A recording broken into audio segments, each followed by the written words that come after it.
Hello दोस्तों, career hub YouTube channel में आपका स्वागत है। हम उत्तर प्रदेश दरोगा भर्ती 2025 के लिए जीके जीएस की तैयारी कर रहे हैं। इससे पहले के 4 वीडियोस में मैंने आपको बताया था कि हम जीके जीएस की पूरी तैयारी किस तरह से करेंगे। पहले हम संविधान को कवर करेंगे, उसके बाद पूरा मूल विधि पढ़ेंगे, इसके बाद जो और सब्जेक्ट हैं जहाँ से कुछ टॉपिक इम्पॉर्टेंट हैं उन सभी को पढ़ेंगे। इसके बाद हम यूपीएसआई में प्रीवियस ईयर्स में जो क्वेश्चन पूछे गए हैं उनको करेंगे और सबसे अंत में हम प्रैक्टिस सेट करेंगे या जितने भी इम्पोर्टेंट और संभावित प्रश्न आपके सिलेबस से बन सकते हैं उन सभी को करेंगे। ये सभी बातें पुराने सभी वीडियोज में मैंने आपको बताई हैं। इसके अलावा प्लेलिस्ट बना दी गई है। अगर आपने पुराने वीडियोज को नहीं देखा है तो प्लेलिस्ट में जा करके वहां से क्रम से एक एक करके सभी वीडियोज को देखते जाइए और इतने ही टॉपिकों को बार बार रिवाइज करते जाइए। अगर आप इतने टॉपिक कवर कर लेंगे जितने मैं आपको इस चैनल के माध्यम से करवाऊंगी और इसके अलावा इन्हीं टॉपिक्स को बार बार रिवीजन करेंगे तो आप बहुत अच्छा स्कोर अपने एग्जाम में कर लेंगे। कहीं से भी आपको और कुछ पढ़ने की या परेशान होने की जरूरत नहीं है कि क्या पढ़ें या क्या छोड़ें, कैसे कैसे तैयारी करें। जीके जीएस के लिए पूरी तरह निश्चिंत होकर के आप हमारे चैनल को सब्सक्राइब कर लीजिए। प्ले लिस्ट में जा करके एक एक करके सभी वीडियोज को देखते जाइए और उन्हीं वीडियोज को बार बार रिवाइज कर लीजिए। नोट्स बनाइए और नोट्स को बार बार रिवीजन मारिए।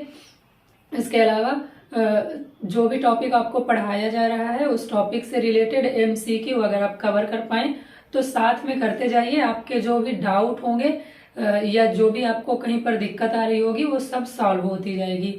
लेकिन अगर आपको इसमें दिक्कत आ रही है यानी एमसीक्यू सॉल्व करने में आपको अगर कोई दिक्कत आ रही है तो आप कमेंट करके मुझे बताइए।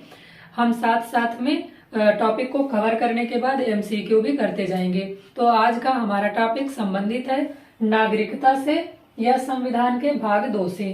इसके पहले देखिए 4 वीडियोज हमने कर लिए हैं और वो सभी वीडियो आपको प्लेलिस्ट में मिल जाएंगे। प्लेलिस्ट से जाकर आप देख सकते हैं। सबसे पहले वीडियो में हमने प्रस्तावना कवर की थी, दूसरे वीडियो में हमने संविधान के सभी भागों को याद किया था और तीसरे वीडियो में हमने अनुसूचियों यानी शेड्यूल्स को कवर किया था। इसके बाद कल जो वीडियो हमने किया था उसमें हमने संविधान का भाग 1 जिसमें संघ और उसके राज्य क्षेत्रों के बारे में बताया गया है उसको कवर किया है।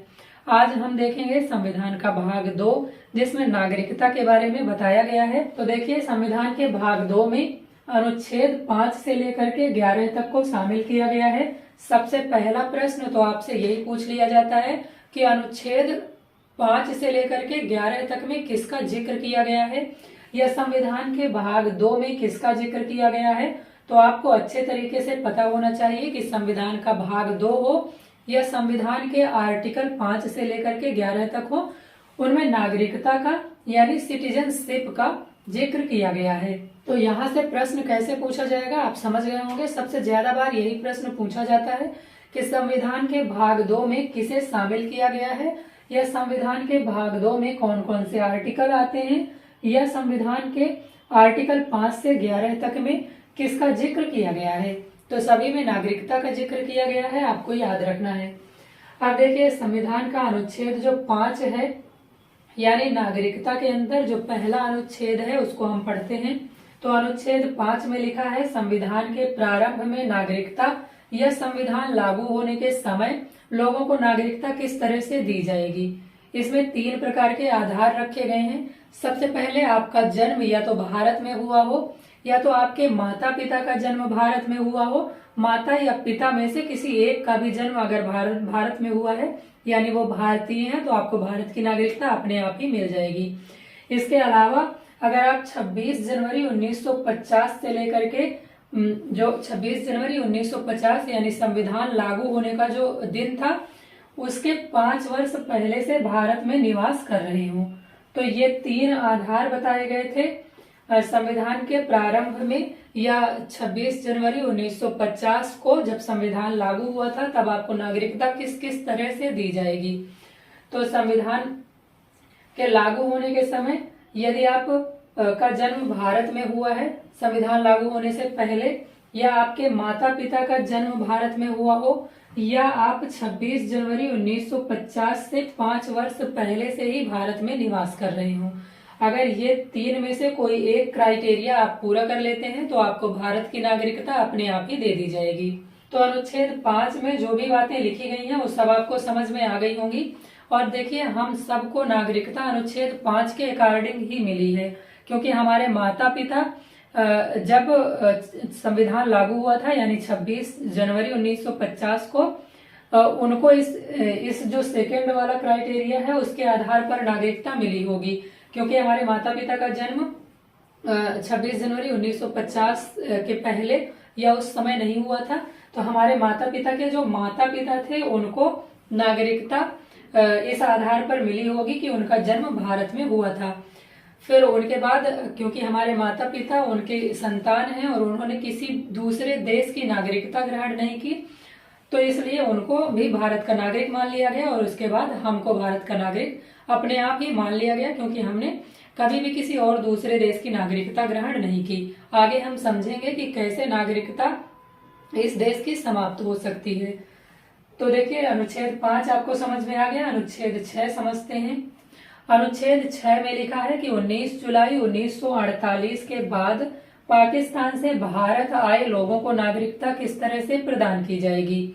यानी 19 जुलाई 1948 के बाद पाकिस्तान से जो लोग भारत वापस आए थे उनको किस किस तरह से नागरिकता प्रदान की जाएगी, ये बात बताता है आर्टिकल या अनुच्छेद 6। तो इसमें कहा गया है कि जो भी व्यक्ति 19 जुलाई 1948 के बाद पाकिस्तान से भारत आएगा उसे पंजीकरण यानी रजिस्ट्रेशन करवाना होगा, और पंजीकरण रजिस्ट्रेशन के बाद उसे 6 महीने तक लगातार यानी स्थायी तौर पर भारत में निवास करना होगा। तो अनुच्छेद 6 कहता है कि 19 जुलाई 1948 के बाद जो भी व्यक्ति पाकिस्तान से भारत वापस आया है उसे रजिस्ट्रेशन करवाना पड़ेगा संबंधित अधिकारी के पास जाकर के, या पंजीकरण करवाना पड़ेगा, और फिर इसके बाद उसे लगातार स्थायी तौर पर 6 महीने तक भारत में निवास करना होगा। तो इस तरह से उसे संविधान के आर्टिकल 6 के तहत भारत की नागरिकता मिल जाएगी।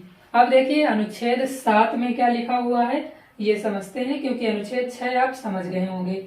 अनुच्छेद 7 में लिखा है 1 मार्च 1947 के बाद भारत से पाकिस्तान जाने वाला व्यक्ति अगर फिर से वापस लौटकर भारत आता है तो उसे अनुच्छेद 7 के अकॉर्डिंग नागरिकता दी जाएगी।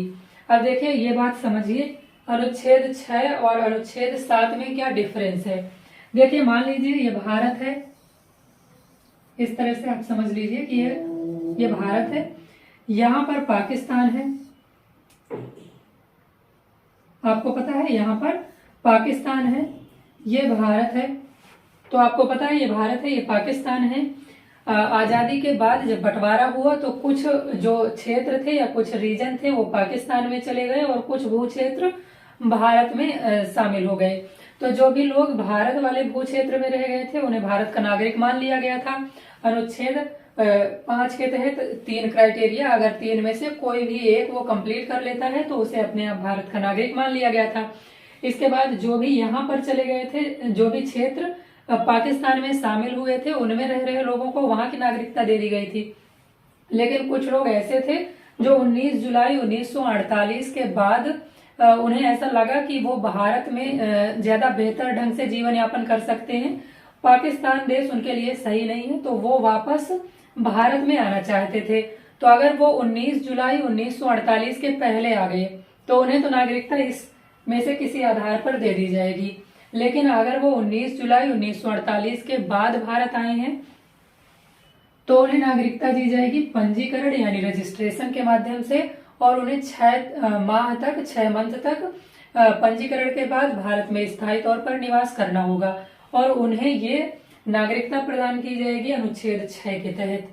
लेकिन आप देखिए, अनुच्छेद 7 में कहा है कि 1 मार्च 1947 यानी जब बंटवारा होने वाला था या देश आजाद होने वाला था उसके पहले कुछ लोग अपने आप ही भारत छोड़ करके पाकिस्तान चले गए थे, क्योंकि उनको भनक लग गई थी कि बंटवारा तो होना ही है, इससे अच्छा है कि हम पहले से ही जाकर वहां निवास कर लें। तो ये लोग 1 मार्च 1947 के पहले भारत छोड़ करके पाकिस्तान चले गए थे। अब ये पाकिस्तान में कुछ समय तक रहे, उसके बाद इनको लगा कि नहीं, यहाँ पर हमारी ठीक चीजें नहीं चल पाएंगी तो हमें वापस भारत चलना चाहिए। तो ये लोग जो 1 मार्च 1947 के पहले या 1 मार्च 1947 तक भारत से पाकिस्तान चले गए थे और ये फिर वापस आना चाहते थे, तो इनको नागरिकता मिलेगी अनुच्छेद 7 के तहत। तो डिफरेंस आप समझ गए होंगे। अनुच्छेद 6 के तहत तो उन लोगों को नागरिकता मिलेगी जो बंटवारे के बाद पाकिस्तान में ही शामिल हो गए थे और वो भारत आना चाहते थे 19 जुलाई 1948 के बाद। लेकिन अनुच्छेद 7 1 मार्च 1947 के पहले जो लोग चले गए थे भारत से पाकिस्तान और फिर से पुनः भारत आना चाहते थे, उनको नागरिकता देने की बात करता है। तो अनुच्छेद 7 में भी देखिए, जो लोग 1 मार्च 1947 के बाद भारत से पाकिस्तान जाने वाला कोई व्यक्ति है, अगर वो वापस भारत आता है तो उसे भी पंजीकरण यानी रजिस्ट्रेशन करवाना होगा और 6 महीने तक स्थायी तौर पर रहना होगा भारत में, तो उसे भी भारत की नागरिकता प्रदान कर दी जाएगी। तो देखिए, अनुच्छेद 5, 6 और 7 को हमने समझ लिया। अब नागरिकता से संबंधित जो 4 और अनुच्छेद बचे हैं उनको हमें समझना है। अनुच्छेद 8, 9, 10 और 11 को। तो देखिए, अनुच्छेद 8 में लिखा हुआ है, विदेश में रहने वाले भारतीय मूल के व्यक्तियों को नागरिकता प्रदान की जाएगी। यानी जो पर्सन ऑफ इंडियन ओरिजिन है, इन्हीं को कहा जाता है PIO। आपने ये टर्म कई बार सुना होगा, यानी person of Indian origin. Hindi में इसी को कहा जाता है भारतीय मूल का व्यक्ति।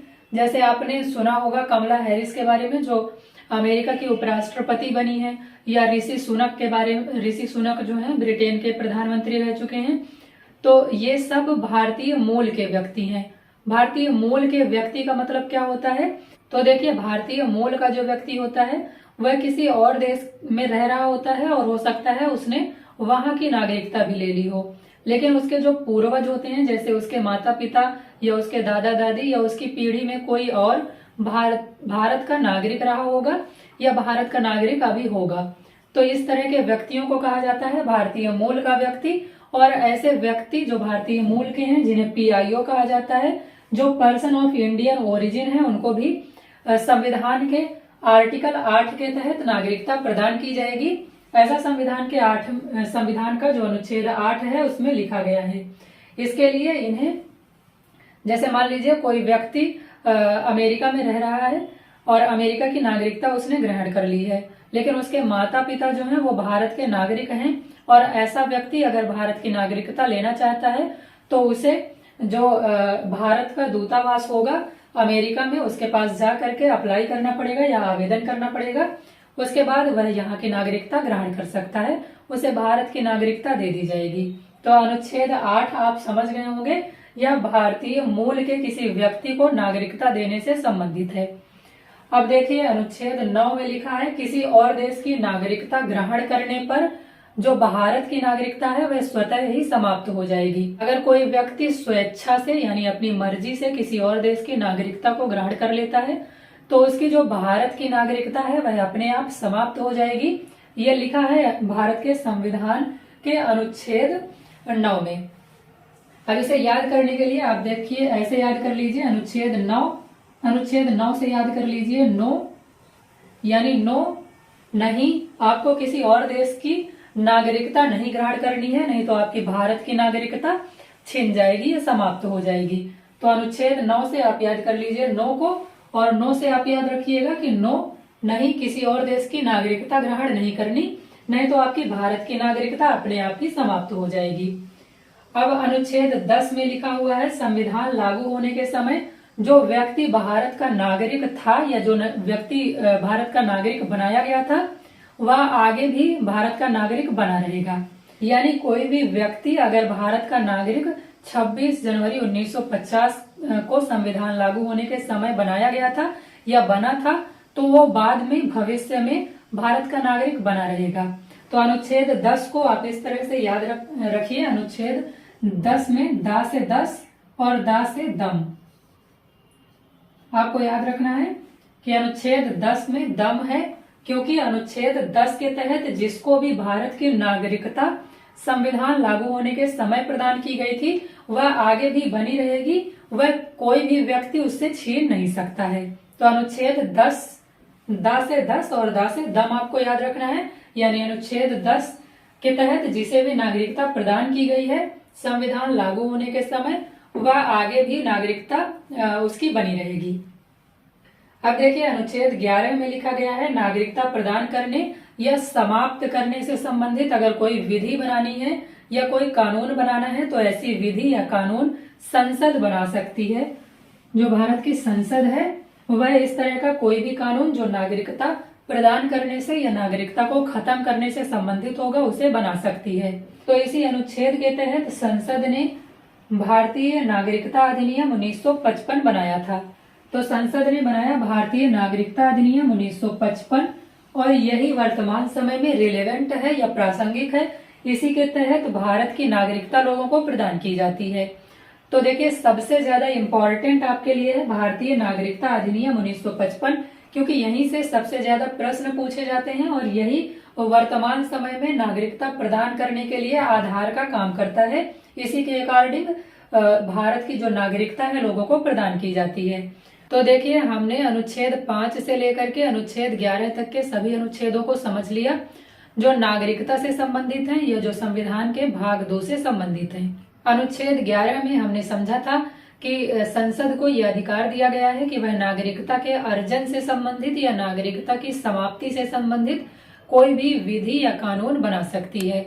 और इसी संदर्भ में संसद ने नागरिकता अधिनियम 1955 को बनाया था, ये बात भी हमने देखी थी। अब हमें पढ़ना है नागरिकता अधिनियम 1955 को। इसमें हम पढ़ेंगे कि नागरिकता अधिनियम 1955 क्या है, इसमें कितने आधारों पर किसी व्यक्ति को नागरिकता प्रदान की जाती है और इसमें कितने ऐसे आधार हैं जिनके आधार पर नागरिकता किसी व्यक्ति से छीनी जा सकती है। तो देखिए ये वीडियो बहुत लंबा हो जाएगा अगर हम इस पूरे टॉपिक को भी इसी वीडियो में कवर करेंगे। तो इसे हम पढ़ेंगे अगले वीडियो में। हमने इस वीडियो में संविधान का जो भाग 2 है उससे संबंधित जितने भी आर्टिकल हैं यानी 5 से लेकर के 11 तक के सभी आर्टिकल्स को समझ लिया। अब जो वर्तमान में नागरिकता से संबंधित कानून है जिसे नागरिकता अधिनियम 1955 कहा जाता है और इसमें कई बार संशोधन किए गए हैं। 2019 तक इसमें 5 संशोधन किए गए हैं। इन सभी संशोधनों को समझेंगे और इसके अलावा जो 5 आधार हैं जिनके आधार पर किसी व्यक्ति को नागरिकता प्रदान की जाती है या 3 ऐसे आधार हैं जिनके आधार पर नागरिकता किसी व्यक्ति से छीनी जाती है, उन सभी को डिटेल में हम अगले वीडियो में समझेंगे। तो वीडियो अगर आपको पसंद आई हो तो वीडियो को लाइक कर दीजिएगा, अपने ज्यादा से ज्यादा दोस्तों के साथ इसे शेयर कर दीजिएगा और हमारे चैनल पर नए आए हैं तो चैनल को सब्सक्राइब कर लीजिएगा। मिलते हैं नेक्स्ट वीडियो में।